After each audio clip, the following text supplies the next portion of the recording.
নমস্কার। আজকে সিংহ রাশি নিয়ে আলোচনা করব। সিংহ রাশির মে মাসটা কেমন যাবে।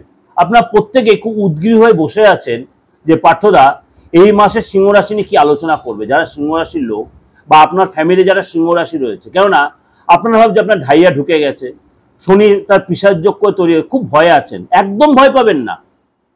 এই কথাটা আপনাকে একদম মিডিয়াতে, আমি অনলাইনে বলছি, মিডিয়াতে বলছি, একদম ভয় পাবেন না। কেননা বৃহস্পতির ট্রানজিট আপনাকে রাজা করে দেবে, আপনার মধ্যে কনফিডেন্স বাড়িয়ে দেবে, আপনার না হওয়া কাজ হইয়ে দেবে। সুতরাং don't worry, take it easy, একদম সামনের দিকে এগোন, নিজের প্রতি কনফিডেন্স সাহস রাখুন, দেখবেন না হওয়া কাজ উদ্ধার হবে। চলুন তাহলে জেনে নিই এই 6টা মাস আপনার কি এফেক্ট দিচ্ছে। কেননা 14ই মে যে বৃহস্পতির ট্রানজিট হয়ে বৃষ রাশি চেয়ে মিথুন রাশিতে প্রবেশ করবে, আপনার জন্য কিন্তু খুব খারাপ সময় নয়। এবং রাহু 18ই মে শনির সাথে পিশাচযোগ থেকে বেরিয়ে এসে কুম্ভ রাশিতে প্রবেশ করবে এবং আপনার রাশিতে কেতু মহারাজ হবে। একদম ভয় পাবেন না। হ্যাঁ, কিছু কিছু জায়গায় আপনাকে একটু সচেতন হতে হবে। তার জন্য কি করতে, অবশ্যই আমার প্রোগ্রামটা খুব ভালো করে শুনতে হবে। আমার এই মে মাসের রাশিফল, তার সাপ্তাহিক, দৈনন্দিন এবং কি প্রত্যেকটা গ্রহের ইন্ডিভিজুয়াল ট্রানজিট শুনবেন, দেখবেন আপনার মধ্যে কনফিডেন্স বাড়বে, আপনার না হওয়া কাজ আপনার উদ্ধার করতে পারবেন। কারণ আমি আশা করি আপনারা যারা আমার নিয়মিত ভিউয়ার্স তারা বুঝে গেছেন, আমি খুব বাস্তব ভিত্তিক প্রোগ্রাম আপনাদের প্রেজেন্ট করার চেষ্টা করি। কাউকে ভয় দেখান যে প্রোগ্রাম দিই না। যখন একান্তই উপায় না থাকে তখন আপনাদের কাছে আমি কিছু সচেতনতার মতো বলি। আপনারা যেটা খুব অরিড হয়ে যান, ভয় পেয়ে যান, একদম ভয় পাবেন না। কেননা রোগ যেমন আছে তার ওষুধও আছে, রোগ যেমন আছে তার ওষুধও আছে। সুতরাং খুব কোনো রোগ খুব হেভি ভাবে ডিটোরিয়েট না করে কোনো মানুষ শেষ পর্যায়ে যায় না, কোমায় যায় না। কারণ কোমার থেকেও অনেক মানুষ ফিরে আসে। ঢাইয়াটা শুরু হয়েছে ঠিক আছে, তার জন্য যে আপনাকে একদম কেড়ে কেড়ে ডাক উঠবে, কখনোই নয়। চলুন তাহলে একটু আপনাদের কাছে ডিসকাশনটা করে নি ভালো মতো। এই যে মে মাস শুরু হচ্ছে, আপনার রাশির অধিপতি সূর্য, আপনার রাশির অধিপতি সূর্য সে কিন্তু 9th হাউসে বসে আছে। সূর্য 9th হাউসে বসে আছে। এটা 15ই মে পর্যন্ত কিন্তু এখানে তার উচ্চ রাশি মেষ রাশিতে বসে থাকবে। তো আপনাকে ভালো ফল দেবে না এটা হতে পারে কখনো? আপনাকে আলবাত ভালো ফল দেবে। এরপর আবার 10th হাউসে প্রবেশ করবে, তখনও কিন্তু আপনার জন্য ভালো দেবে। সুতরাং আপনার শনির যে ঢাইয়া, আপনার শনির যে পিশাচ যোগ, এই একটা রাশির গ্রহের জন্য আপনার যে খুব খারাপ হবে তা কখনোই নয়। বৃহস্পতি আছে, সূর্য আছে, শুক্র আছে, বুধ আছে, এগুলো প্রত্যেকটা গ্রহ ইন্ডিভিজুয়াল ফাংশন কিন্তু আপনি পাবেন। তার জন্য প্রত্যেকটা গ্রহের ট্রানজিট কিন্তু আপনাকে ইন্ডিভিজুয়াল শুনতে হবে এবং তার এফেক্ট কিন্তু আপনি পাবেন। এবং এই যে সূর্য যখন 9th হাউসে বসে আছে, 9th হাউসটা হচ্ছে পিতার ঘর, 9th হাউস হচ্ছে ভাগ্যের ঘর, 9th হাউস হচ্ছে ডেভেলপের ঘর। কেউ বলে 11th হাউস লাভের ঘর, সফলতার ঘর, 9th হাউসটাও তাও আধ্যাত্মিক চেতনার ঘর 9th হাউস। সেখানে গোচরে 9th হাউসে বসে আছে আপনার সূর্য মেষের ঘরে। আপনার রাশির অধিপতি সূর্য, আপনার রাশিটা হচ্ছে অগ্নি রাশি, বসে আছে আপনার অগ্নি রাশিতে। সুতরাং আপনার কিন্তু এই সময় যথেষ্ট কনফিডেন্স বাড়বে।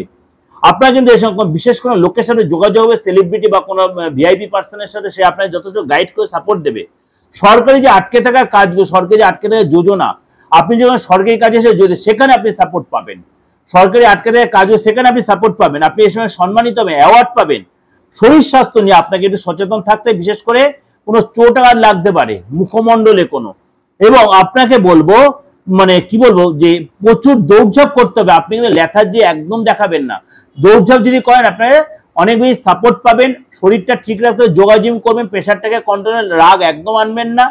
আপনার কিন্তু তাহলে অনেকটাই সফলতা আপনার কিন্তু আসবে। আপনার কিন্তু এই সময় যে এই যে শনি রাহুর যে ট্রানজিট পিশাচ যোগ তৈরি হয়েছে, আপনাকে কিন্তু একটু সচেতন থাকতে কিছু কিছু কারণে, বিশেষ করে আপনার শরীরের ব্যাপারে। কেননা আপনার বৃহস্পতির যে গোচর হবে 14th মে, আপনার কিন্তু সেই জায়গাটা কিন্তু যথেষ্ট আপনি সব দিক দিয়ে সাপোর্ট পাবেন। খালি একটা কথা বলবো, হেলথের দিকে আপনাকে একটু সচেতন, বিশেষ করে মুখমণ্ডলে হয়তো আপনার দাঁতের যন্ত্রণা, মাথার যন্ত্রণা, দেখালো মনটা অস্থিরতা, রাগটা বেড়ে, এগুলো কিন্তু আপনাকে একটু সাফার করতে হবে। তার জন্য কি করতে, অবশ্যই আপনাকে যোগা জিম এগুলোর মধ্যে আপনাকে জয়েন করতে হবে।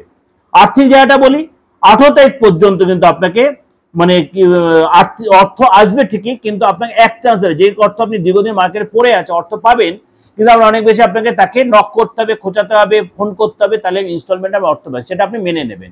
18 তারিখের পরে এই সময় কিন্তু আপনার অনেক বেশি তাকে নকিং করতে হবে। আপনার কিন্তু এই সময় কোনো হয়তো দীর্ঘদিন আপনি কোনো লোনের চেষ্টা আপনি লোনটা পাবেন, এবং আপনার হয়তো চেকটা দিয়েছিলেন, চেকটা সাইনটা সাবধানে করবেন। আপনি অন্য কাউকে চেক দিচ্ছেন, অনলাইন ট্রানজাকশন, এগুলো সাবধানে করবেন। কোনো মিথ্যে কোনোভাবে কোনো হয়তো কারোর কাছে অনলাইন ট্রানজাকশন টাকাটা হয়তো বেরিয়ে যেত, এগুলো আপনাকে সাবধানে করতে হবে। কাউকে মিথ্যে কমিটমেন্ট করবেন না, এটা কিন্তু আপনাকে রিকোয়েস্ট করছি সিংহ রাশির লোকেদের। আপনি যে কাজ করতে পারবেন না, যে সাপোর্ট আপনি কাউকে দিতে পারবেন, যে অর্থ আপনি শোধ করতে পারবেন না, মিথ্যে কমিটমেন্ট করে তার সাথে কিন্তু সম্পর্কটা খারাপ করবেন না। আর আপনাকে রাগ জেদ বাচ্চাদের মতো ভাবটা আপনাকে কাটাতে হবে। আপনার মধ্যে ভীষণ সেন্টিমেন্টাল ভাব ভীষণ কাজ করে, যেটা আপনাকে অনেকটাই ভুল পথে পরিচয়, আপনার সুসম্পর্ক আপনার নষ্ট হয়, আপনার মধ্যে ভীষণ সেন্টিমেন্টাল ইস্যু হয়। আপনাকে এই কথায় ডাকছে না কেন, আমাকে এই সম্মানটা পাচ্ছে না, এই জিনিসগুলো একদম আপনাকে অ্যাভয়েড করতে হবে। যারা অ্যাকচুয়াল ব্যবসায়ী, যারা প্রফেশনাল, তারা কিন্তু সেন্টিমেন্টালটা মাথায় রাখে না। বি কেয়ারফুল সিংহ রাশির জন্য।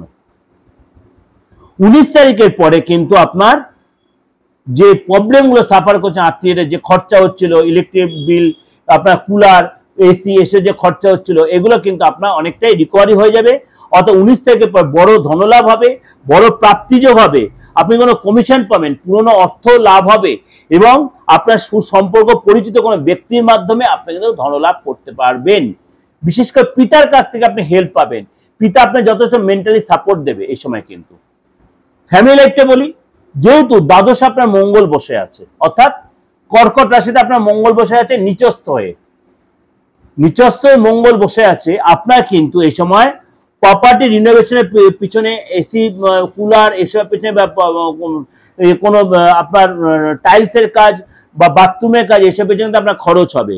এবং কিছু না কিছু ভাবে কিন্তু আপনার বাড়িতে কিছু দামি জিনিস কিনবেন, বা ফ্যামিলিতে কোনো জিনিস কিনবেন, বা আপনি হয়তো কোনো গাড়িটা হয়তো চেঞ্জ করবেন, বা নতুন গাড়ি কিনলেন, গাড়ি রিপেয়ারের পিছনে খরচ, এগুলো কিন্তু আপনার হবে। বা আপনি ঘুরতে যাওয়ার জন্য যে প্ল্যান করছেন, সেসব পিছনে কিন্তু আপনার খরচ হবে। অর্থাৎ এনজয় পারপাসে বলুন, ভালোই পারপাসে খরচ হবে, কিন্তু আপনার খরচ কিন্তু হবেই। দ্বাদশে মঙ্গল বসে থাকাতে আপনার কিন্তু খরচ হবে, কিন্তু আপনার খরচটা কিন্তু ফ্যামিলি পারপাসে হবে, বাবা মার জন্য হবে, নিজের শরীরের জন্য হবে, এবং ভালো পাবে। ফ্যামিলিতে নতুন এসিটা কিনলেন, কুলার কিনলেন, বা নতুন কোনো ল্যাপটপ বা নতুন কোনো মোবাইল কিনলেন, নিজের আপনার পার্ট টাইম কোনো মোবাইল কিনে দিলেন, তার জন্য কিন্তু আপনার খরচ কিন্তু হবে, কিন্তু ভালো পারপাসে হবে, বেশিটাই ভালো পারপাসে হবে। এই যে অরিড হওয়ার কিছু হয়নি। সন্তানের জায়গাটা বলি, বৃহস্পতি হন 11th হাউসে গমন করবেন, কারণ মিথুন রাশি হচ্ছে আপনার 12th হাউস, মিথুন রাশিটা হচ্ছে আপনার 12th হাউস। এই মুহূর্তে বসে আছে আপনার 10th মানে 11th হাউসে। সেই 14 মে মানে পর্যন্ত আপনাদের জায়গাটা নর্মাল থাকবে, অর্থাৎ আপনার সন্তানের জায়গাটা, আপনি অনলাইন, আপনার সন্তান অনলাইন যে পড়াশোনা যে প্ল্যান করছে সেটা সাকসেস হবে। আপনার সন্তানের মানে কি বলবো, মানে পড়াশোনার যে একটা নর্মালিটি থাকবে, কিন্তু 14 মে পর থেকে কিন্তু সন্তানের জায়গাটা চেঞ্জ হবে, পড়াশোনার জায়গা চেঞ্জ বলুন, টিউশন চেঞ্জ বলুন, হোস্টেলটা চেঞ্জ হবে, বা ইনস্টিটিউট চেঞ্জ বলুন, বা নতুন কোথায় ভর্তি হতে পারে, পড়াশোনার সিস্টেমটা চেঞ্জ করে ফেললো, বা অন্য কোনো লাইনে চলে গেলো, যেটা একাডেমিক কলেজে পড়ছে সেটা ছেড়ে অন্য কোনো টেকনিক্যাল লাইনে পড়াশোনা করলো, বা অন্য কোনো দেখা হলো যে চাকরির জন্য কোনো পড়াশোনা করছে আপনার সন্তান, এরকম কিন্তু পড়াশোনার জায়গাটা চেঞ্জ হবে।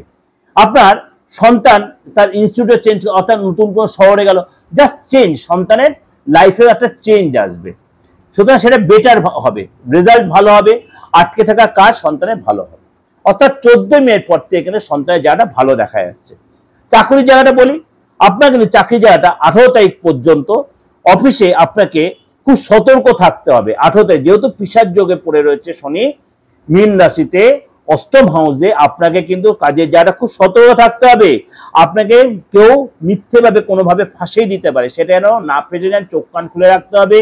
কেউ ষড়যন্ত্র করতে পারে, কাজের জায়গাটা ডিস্টার্ব, বিশেষ করে কলিগরা বা আপনার কোনো অধস্তন কর্মচারী আপনাকে কোনোভাবে মিথ্যাভাবে কোনো জায়গায় ফাঁসিয়ে দিতে পারে, বসের কাছে আপনাকে কোনো রকম ভাবে মিথ্যা প্রমাণ করতে পারে, এগুলোকে আপনাকে অনেক বেশি সতর্ক হতে হবে। 19 তারিখের পর কিন্তু আপনার জায়গাটা আস্তে আস্তে ঠিক হবে, বস তার ভুলটা বুঝতে পারবে, বস আপনার তার ঘরে ডাকবে, আপনার সাথে আলোচনা মানে কথাবার্তা বললে আপনাকে যথেষ্ট গুরুত্ব দেবে, এবং আপনার আস্তে জায়গাটা ফিরে আসবে। অর্থাৎ 19 তারিখের পর এন্ড অফ দ্য মান্থ আপনার জন্য সময়টা কিন্তু অনেকটা বেটার হবে, আপনার জন্য সময়টা অনেকটা বেটার হবে।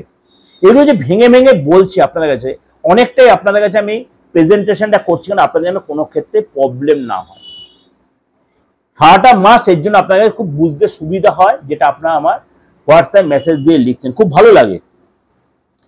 চলে যাই আপনার ব্যবসার জায়গাটা। আপনার বৃহস্পতির জন্য 14 তারিখ পর্যন্ত কিন্তু ব্যবসাটা ওভারঅল চলবে, 14 তারিখ পর্যন্ত ব্যবসাটা ওভারঅল চলবে, বড় কোনো চেঞ্জ আসবে না। কিন্তু বৃহস্পতি যখন মিথুন রাশিতে প্রবেশ করবে 15 তারিখের পর থেকে কিন্তু আপনার হঠাৎ কোনো ডিল, হঠাৎ কোনো যোগাযোগ, সেল বাড়বে, ব্যবসা কিন্তু সেল বাড়বে এবং বড় কোনো কোম্পানির মাধ্যমে বড় কোনো কোম্পানির সাথে যোগাযোগ হবে, বড় কোনো ক্লায়েন্ট আপনার কাছে ফিরবে এবং আপনার কিন্তু নতুন ব্যবসা, নতুন কোনো প্রোডাক্ট, নতুন কোনো আইটেম লঞ্চ করবেন, নতুন করে ব্যবসা করার, নতুন করে খাবারের ব্যবসা, নতুন করে গার্মেন্টসের ব্যবসা, নতুন কোনো কাস্টমার ব্যবসা আপনি শুরু করতে পারেন, নতুন কোনো আপনি ক্যাটারিং এর ব্যবসা শুরু করতে, ক্যাটারিং কোনো অর্ডার পেতে পারেন, আপনি ক্যাটারিং এর ব্যবসা হতে, অর্থাৎ আপনার কিন্তু সময়টা আপনার ফিরবে।